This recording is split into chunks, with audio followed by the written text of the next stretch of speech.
ბანასნაირი ტაძარი მთელ აღმოსავლეთში არ მინახავს.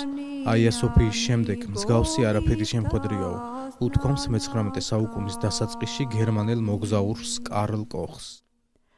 ბანას ტაძარი თურქეთის ტერიტორიაზე, ოლთისის ვილაიეთში მდებარეობს. ტაძარი თურქეთის კულტურის სამინისტროს დაქვემდებარებაშია. საქართველოს მართლმადიდებელი ეკლესიის დაყოფით კი სამცხე-ჯავახეთისა და ტაო-კლარჯეთის ეპარქიას ექვემდებარება. ეკლესიის სახელი ძველად ბანაკი არ უნდა ყოფილიყო, არამედ ბანაკი, რომლის ქართული შესატყვისია აგარაკი. სუმბატ დავითის ძეს ნაწერებიდან ირკვევა, რომ ბანა გაშენებული იყო მეფე ადარნასის მიერ მე-9 საუკუნის დასაწყისში. თუმცა გიორგი ჩუბინაშვილის კვლევის თანახმად ტაძარი მე-7 საუკუნეზე გვიანდელი ვერ იქნებოდა, რადგან მას ტეტრაქონკის ფორმა აქვს, რომელიც მე-7 საუკუნის შემდეგ აღარ გვხვდება. ადარნასი ალბათ ტაძრის ხელმეორედ მაშენებელი იყო, ვარაუდობს მკვლევარი. ტაძარი მრგვალ ბორცვზეა აგებული. ამ ადგილას თითქოს ცა და მიწა ერთიანდება. ბანა რეალურად მრავალწახნაგაა, თუმცა მრგვალად აღიქმება. სამსართულიანი და რთული კომპოზიციის ტაძარი ეკლესიის და გალერიისაგან შედგება. ძველად კი გარედან ქვის გალავნით იყო შემოსაზღვრული. ეკლესიის ცენტრალური ნაწილი გეგმის მიხედვით ბერძნულ ჯვარს წარმოადგენს. პირველი სართული, რომელიც 28 წახნაგა იყო, დღესდღეობით თითქმის დანგრეულია.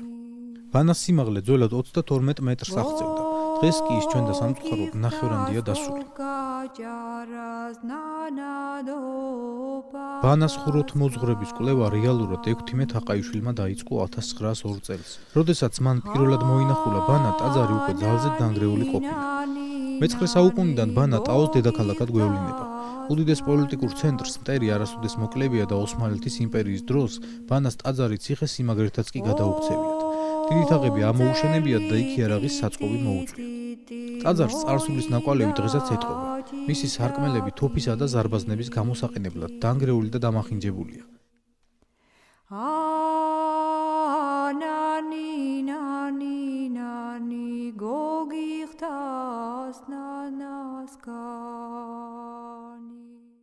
ბანა მნიშვნელოვანი სახელმწიფო ცენტრი იყო და ზოგჯერ მეფეთა სამყოფსაც წარმოადგენდა. დავითის ისტორიკოსის ცნობით, გიორგი მეორე ბანას წამოსულა საცხოვრებლად. ბანაშივე გადაუხდიათ ბაგრატ მეოთხეს მეფედ კურთხევის ცერემონიალი. ბანას მნიშვნელობაზე ისიც მეტყველებს, რომ ვახტანგ მეოთხემ მისი მეუღლე სითი ხათუმ ფანასკერტელი აქ დაკრძალა. მეფისთვის ეს ტაძარი იმდენად მნიშვნელოვანი ყოფილა, რომ ისიც ამ ტაძრის მიწას მიაბარეს.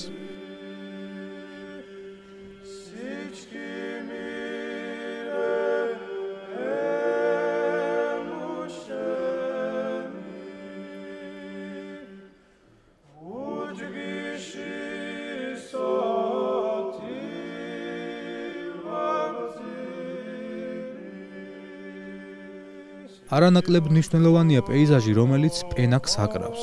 ყველაფერის დაწყებული ნაცრისფერითა და ცისფერით, ვიდრე ლაჟვარდობამდე და ლურჯამდე, და ვარდისფერით ვიდრე ალისფერამდე და მეწამულამდე, სრულიად შიშველი პლასტები მთებისა და ბორცვებისა ქაოსად ისია არეული, რომ მათ შუა აღმართული ტაძარი ყოფს ლურჯ ფერებს წითელი ფერებისაგან. გადაიტანს რა პირველს მარცხნივ, მეორეს კი დასავლეთით და დავიტირეთ რა ნანგრევები ოლთისამდე ჩვენი მიწაზე მივდიოდით, რომელიც სისხლით იყო გაპოხი. ეს სიტყვები ზუსტად ასახავს იმ განწყობას, რომელიც აქ მოსვლისას გეუფლება. მართლაც საოცარია ტაოს ბუნება, ჭრელ-ჭრელი და მკვეთრი ფერადოვანი მთებით, ხოლო მათ შუა ამოზრდილია ბანა, როგორც გვირგვინი ამ დიდებული ბუნებისა. დასრულდა ჩვენი პირველი ექსპედიცია ბანაში და ნანახმა მოლოდინს გადააჭარბა. ბანა დაუყოვნებლივ შველას ითხოვს. ჩვენი უყურადღებობის გამო შეიძლება ეს დიადი ტაძარი დაინგრეს და წარსულს ჩაბარდეს მისი ისტორია. თითქოს ჩვენი სულის ნაწილს აქ ვტოვებდით, მაგრამ დრო აღარ გვიწდიდა.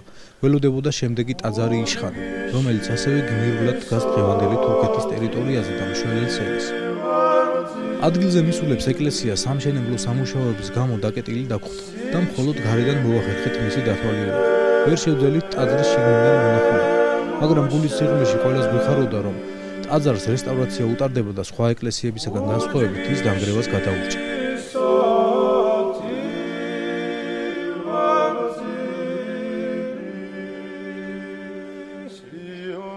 იშხანში პირველი ეკლესია მე-7 საუკუნეში აშენდა, რომელიც მურვანყურის ბატონობის მსხვერპლი გახდა. როდესაც გრიგოლ ხანძთელი იშხანში კონსტანტინოპოლიდან საბა იშხნელთან ერთად ბრუნდებოდა, მათ იხილეს საოცრება. ლოცვის დროს მათ გამოესახათ იშხანის პირველი დიდებული. საბამ სანახაობით გაყურებულმა გადაწყვიტა დარჩენილიყო და ეკლესია აეშენებინა, მაგრამ გრიგოლის თხოვნით ის დაბრუნდა სამშობლოში. ნახაძმები და ამის შემდეგ გააგრძელა ეკლესიის მშენებლობა. იშხანი შუა საუკუნეების საქართველოს ერთ-ერთი მნიშვნელოვანი სამონასტრო ცენტრია, რომელიც მდინარე ოლთისისწყლის მარჯვენა ნაპირზე მდებარეობს. ტაო-კლარჯეთისა და შავშეთის 5 საეპისკოპოსოთა შორის იშხანს ყველაზე მეტი პატივი და სახელი ჰქონია. პირველი ეკლესიის მშენებლობა იშხანში სომეხთა კათალიკოს ნერსესის სახელს უკავშირდება. თუმცა ტაძარი მურვანყრუს დამსჯელი ლაშქრობების შედეგად მალევე დაინგრა. იშხნის ეკლესიის შემკულობაზე საუბრისას შეუძლებელია გვერდი აუარო წნული ჯვრის თემას.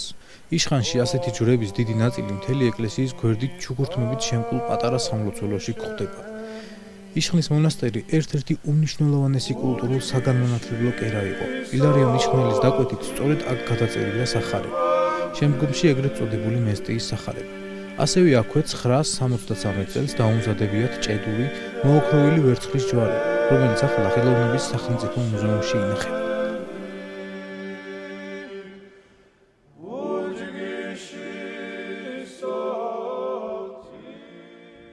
იმედგაცრუებულნი იმით, რომ ტაძრის შიდა ინტერიერის მონახულება ვერ შევძელით, გავუდექით გზას ახალი თავგადასავლისაკენ.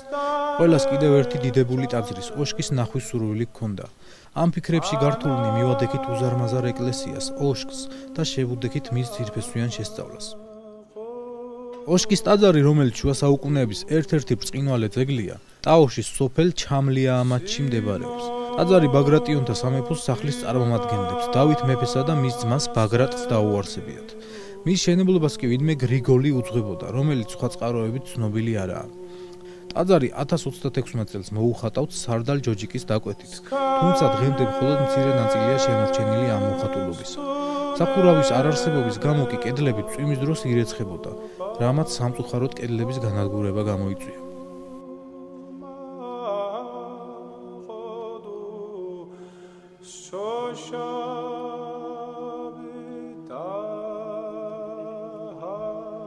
სამხრეთის შესასვლელის კარზე წითელი საღებავით 12 ტრიქონიანი ასოთმთავრული წარწერაა შემორჩენილი. მასზე აღნიშნულია, რომ ტაძარი ადარნასე მესამეს ძეთა ბაგრატთა და დავითის მიერაა აგებული. მეორე წარწერა კი თავის დროზე 30-ზე მეტ ტრიქონს ითვლიდა, მაგრამ მათგან სამწუხაროდ ჩვენამდე მხოლოდ 16 ტრიქონმა მოაღწია. ოშკის ტაძარი ჯვარ-გუმბათოვანი ნაგებობაა. მისი სამივე შესასვლელი აფსიდებითაა დასრულებული, რომლის ორივე მხარეს თითქმის ერთი ზომის და მოყვანილობის კამაროვანი სადგომებია. დასავლეთის კედელთან თავდაპირველად პატრონიკე ყოფილა მოწყობილი. მას ჩრდილოეთით ორსართულიანი გალერეა ეკვრის, რომლის მეორე სართული ქალების სამყოფელი, ეგრეთ წოდებული საქალებო ყოფილა.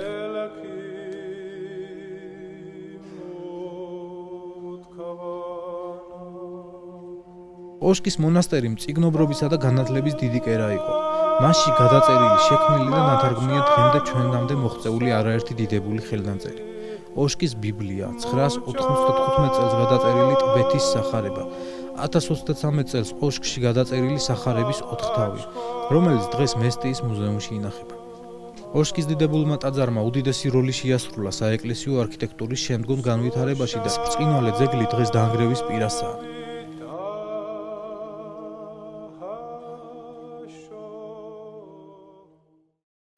შთაბეჭდილებებით დატვირთულნი გავემართეთ ხახულის მონასტრისაკენ, რომელიც ხახულისწყლის მარცხენა ნაპირზე მდებარეობს. მონასტერი ერზრუმის რაიონს მიეკუთვნება. ხახული როგორც ტაოს, ისე მთელი საქართველოს ლიტერატურული მთარგმნელობითი საქმიანობის ერთ-ერთ უდიდეს ცენტრს წარმოადგენდა. 16 თაყაიშვილის ცნობით საბოლოოდ ხახულსაც გაუზიარებია სამუსულმანო საქართველოს იღბლიან ტაძართა ბედი და გამუსულმანებულ ქართველებს ტაძარი მთლიანად გადაუკეთებიათ, განსხვავებით ოშკისა და იშხნისაგან, სადაც მეჩეთად მხოლოდ დასავლეთი მკლავები გამოიყენებოდა. ხახულის მონასტრის დიდი გუმბათოვანი ეკლესია გეგმით ჯვრისებრი წაგრძელებული ნაგებობაა. ისტორიულ წარსულში ამ ეკლესიას დიდი გალავანი ჰქონდა შემოვლებული, რომელიც მთის რელიეფს ერთვოდა თან. სამწუხაროდ დღესდღეობით ამ გალავნიდან არც ერთი ორნამენტი აღარაა შემორჩენილი, მაგრამ შემორჩენილია კარიბჭე, რომელიც სამხრეთშია ჩამაგრებული ამ გალავანში.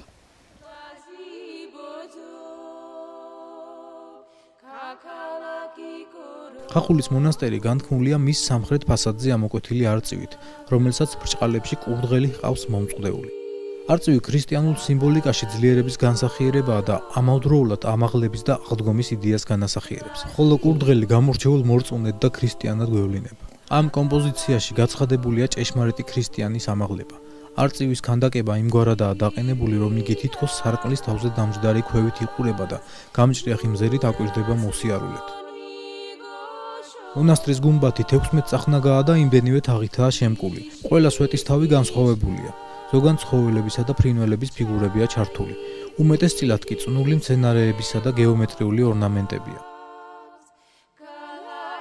ხახულის მთავარი ტაძარი ყველაზე კარგადაა შემორჩენილი თურქეთში მდებარე ქართველ ძეგლებს შორის, რაც მისმა მეჩეთად გადაკეთებამ განაპირობა.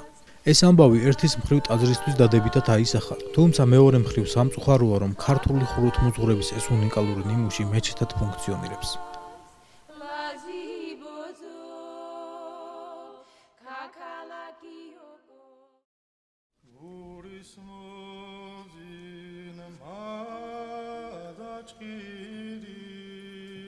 აოკ ლარჯეთში უძველესი ქრისტიანული ეკლესიების გარდა ჩვენი ქვეყნის ღირსეული წარმომადგენლებიც გვეგულებოდნენ. ერთ დღიანი დამღლელი და ამასთანავე საოცრებით ახსავსე ექსპედიციის შემდეგ აქაური მუჰაჯირი ქართველების გაცნობის ჯერი დადგა. გავიმგზავრეთ პარხლის ხეობისაკენ, სადაც სკოლა და მისი ქართველი მასწავლებელი გვეგულებოდა. მათთან შეხვედრა ყველასთვის ამაღელვებელი და რთული იყო. ჩვენი აღტაცება საზღვრებს გასცდა მაშინ, როცა თურქული სკოლის მუჰაჯირმა მასწავლებელმა მეგრული ნანას სიმღერა დაიწყო. Oh, Nana Diday, Nana Diday, Nanina. Oh, Nana Diday, Nana Diday, Nanina.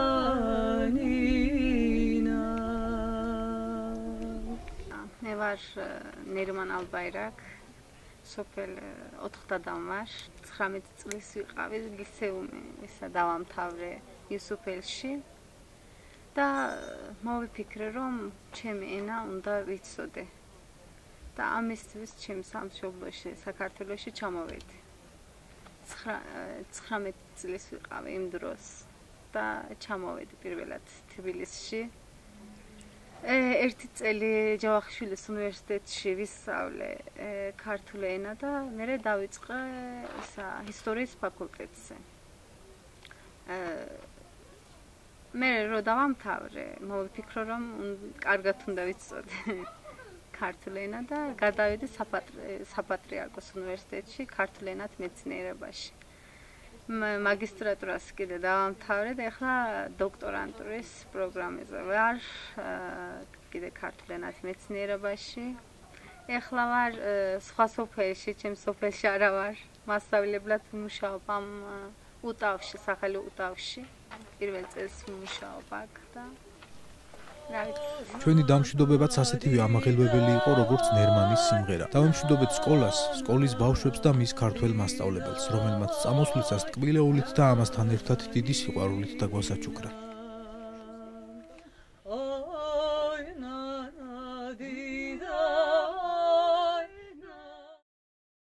ამ დღის თავერტილებებით დატვირთულებმა გზა ეკლესიებისაკენ გავაგრძელეთ და რადგან პარხლის ხეობაში ვიყავით, პარხლის მონასტერს ვესტუმრეთ. პარხლის მონასტერი მდებარეობს თურქეთის ტერიტორიაზე, სოფელ პარხალთან. სოფლის შუაგულში მთის ფერდობზე დგას ცაში აწვდილი ტაძარი, რომელიც აქაურ პეიზაჟს საოცრად ეხამება. ისტორიული ცნობით პარხლის ბაზილიკა 963 წელს იოანე ნათლისმცემლის სახელზე აუგიათ, დავით მესამე კურაპალატის შემწეობით. მისი გამომშვენებელი და განმამტკიცებელი კი დიდი პატრიარქი იოანე პირველი ოქროპირია. გეგმითა და პროპორციით ტაძარი 4-თა ეკლესიას უახლოვდება და მასთან ერთად გვიანდელი ქართული ბაზილიკების მნიშვნელოვან ნიმუშს წარმოადგენს. პარხალი სამნავიანი ბაზილიკაა. ამხელა ბაზილიკა საქართველოს ტერიტორიაზე არსად არ არის შემორჩენილი.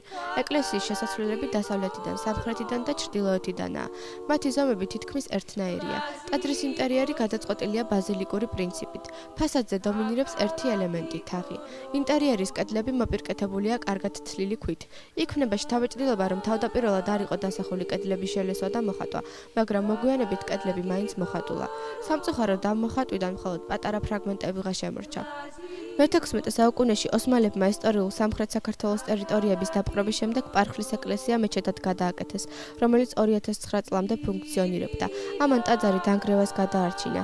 დღეს პარხლის შემოგარენი ნანგრევებითა და საფლავებით არის მოფენილი, სადაც განისვენებენ ტაძარში მოღვაწე ადამიანები, ვინც აღაშენა ქვეყანა, იშრომა და იცხოვრა ღვთისა და სამშობლოს სიყვარულით.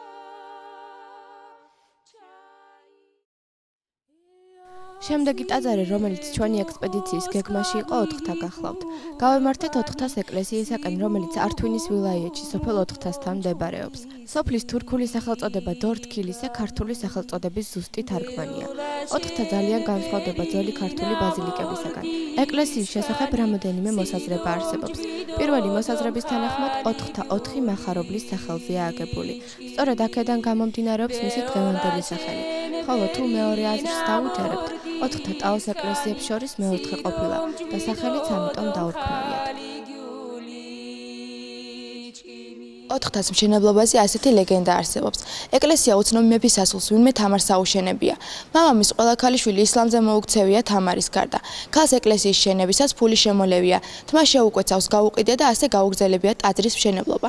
თამარს ისეთი თეთრი რაში ყოლია, რომ 4-ვე ეკლესიის შემოვლა ერთ დღეში შეეძლო. დღესდღეობით თამარის ხელის ანაბეჭდი ტაძარშია შემორჩენილი, მაგრამ ბაზილიკა ისეთი დანგრეულია, რომ ანაბეჭდის კვალს ვერსად ვერ მიაგნეს. კვლევების შედეგად შეგვიძლია ვთქვათ, რომ ეკლესია მე-9 საუკუნეში აშენდა. მისი სიმაღლე 2.2 მეტრით ამაღლდა და ამას სამშენებლო მასალები ადასტურებს, რომლებიც ეკლესიის კედლებზე თვალნათლივ ჩანს. ეკლესიაში 10-ზე მეტი სარკმელია და ამიტომ შიდა ინტერიერი კარგადაა განათებული. სარკმლები გარედან შიგნით ფართოვდებიან. საკურთხევლის ამაღლება კი სვეტების პირველ რიგს აღწევს. სვეტებზე დიდი ნიშებია მოწყობილი. სამწუხაროდ ინტერიერი კარგად არაა შემონახული, მაგრამ საბოლოო ჯამში მისი აღქმა ბოლომდეა შესაძლებელი. მე-18-19 საუკუნიდან ეკლესია ძალიან დაზიანდა. საქმე ისაა, რომ აქამდე ეკლესია კარგად იყო შემონახული, რაც მოსახლეობაში გავრცელებულმა ლეგენდამ განაპირობა, რომ ვინც ეკლესიის შენობას სხვა მიზნებისათვის გამოიყენებდა, მალე დაიღუპებოდა. თუმცა ამის შემდეგ დიდი დრო გავიდა და სამწუხაროდ დღეს ბაზილიკა მეტად მძიმე მდგომარეობაშია. კედლები მცენარეებს დაუფარავთ. საკურთხეველი საკმაოდ ღრმადაა მიწაში ჩაფლული, რადგან წლების განმავლობაში წყალმა დიდი რაოდენობით მიწა შეიტანა ბაზილიკაში. საკურთხეველთან მიწა გადათხრილია. გადმოცემის თანახმად ქართულ ტაძრებში დიდი სიმდიდრეა ჩამარხული. ამიტომ აქაურები ამგვარად ცდილობენ განძის მიგნებას. მიუხედავად ასეთი დაზიანებებისა, 4-თა ეკლესია ქართული ხუროთმოძღვრების გრანდიოზული ქმნილებაა. ორგანულადაა შერწყმული ტყიან ლანდშაფტთან და დღესაც წარუშლელ შთაბეჭდილებას ტოვებს თითოეულ მნახველზე. დავტოვეთ 4-თას ტაძარი და გავემართეთ დოლისყანის მონასტრისაკენ. სამწუხაროდ დოლისყანის ეკლესიის დაარსებისა და აშენების ზუსტი თარიღი ცნობილი არაა. გიორგი მერჩულეს გრიგოლ ხანძთელის ცხოვრების თანახმად ტაძარი მე-9 საუკუნეში უნდა აშენებულიყო. მისი აშენების ზუსტი დრო შეიძლება მასზე შემორჩენილი წარწერების მიხედვით დავადგინოთ, რომელშიც ქტიტორად სუმბატ მეფე იხსენიება. დოლისყანის ეკლესია ისევე როგორც ყველა ქართული ტაძარი ტაო-კლარჯეთში დანგრეული და მიტოვებულია. მონასტერი აუცილებელ შველას საჭიროებს. დახმარების გარეშე ის მალევე ჩამოიშლება და წარსულს ჩაბარდება მისი ისტორია. დოლისყანის ეკლესიის შესწავლისას ყველაზე მეტად გული დაგწყვიტა იმან, რომ საკურთხეველი იატაკამდეა დასული და ფრესკებით ჩამოშლილი და ჩამორეცხილია.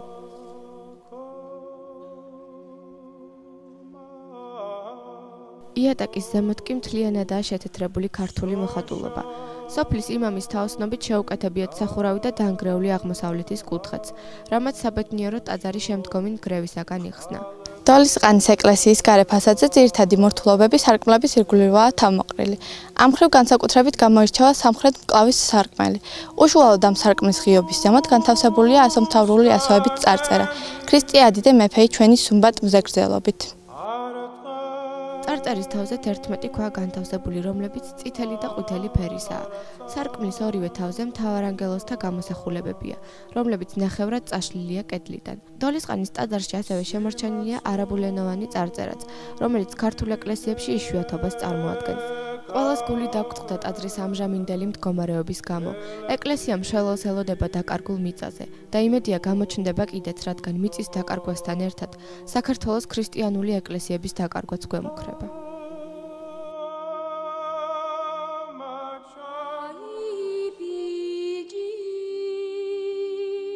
დოლისყანის ტაძრის მონახულების შემდეგ გავემგზავრეთ ხანძთის დიდებული ტაძრის მოსანახულებლად, რომელიც ოდითგანვე სამონასტრო კომპლექსის საყრდენ ბაზას წარმოადგენდა. ხანძთის მთავარი ეკლესია მთავარმოწამის გიორგის სახელზე აგებული გუმბათიანი ტაძარია, რომელიც მდებარეობს ისტორიულ კლარჯეთში, მაღალმთიან სოფელში, რომლის თანამედროვე სახელია ფირნალი. მონასტერი გრიგოლ ხანძთელმა მე-8 საუკუნის ბოლოს დააარსა, დაახლოებით 780 წელს. ტაძარი კარგად დამუშავებული ქვის ზედაპირით და სწორად მორგებული პროპორციული აგებულებით გამოირჩევა. აღმოსავლეთით სამნაწილიანი საკურთხეველია. გუმბათი აღმოსავლეთი კედლის ორ შვერილს, ხოლო დასავლეთით დამოუკიდებლად მდგომ ორ სვეტს ეყრდნობა. ხანძთა კლარჯეთის სახლის ბაგრატიონთა ყველაზე დიდ სულიერ საყრდენს წარმოადგენდა. როგორც საყოველთაოდაა ცნობილი, ხანძთის მონასტერი იყო ქართული განათლებისა და მწიგნობრობის უმნიშვნელოვანესი ცენტრი. ვერჩულეს თანახმად ამ ადგილას პირველად ძელის ხის ეკლესია ააშენეს, რომელიც მალევე ქვის ეკლესიით შეცვალეს. ხანძთის სამონასტრო კომპლექსში საკმაოდ ბევრი შენობის ნაშთია შემორჩენილი. ეკლესიის ეზოში განცალკევებით დგას სამრეკლო, სადაც შემორჩენილია რამოდენიმე წარწერის ფრაგმენტი, რომელთა უმრავლესობა დაკარგულია. ორი ფრაგმენტი კი თბილისის სახელმწიფო მუზეუმშია დაცული. ამჟამად ეკლესია და სამრეკლო საკმაოდ სავალალო მდგომარეობაშია. ჩამოშლილია გალავანი, რომელიც დღითი დღე ინგრევა. ხანძთის ეს დიდებული ძეგლი, ისევე როგორც ტაო-კლარჯეთში მდებარე ეკლესიების უმრავლესობა, დაუყოვნებლივ შველას ითხოვს.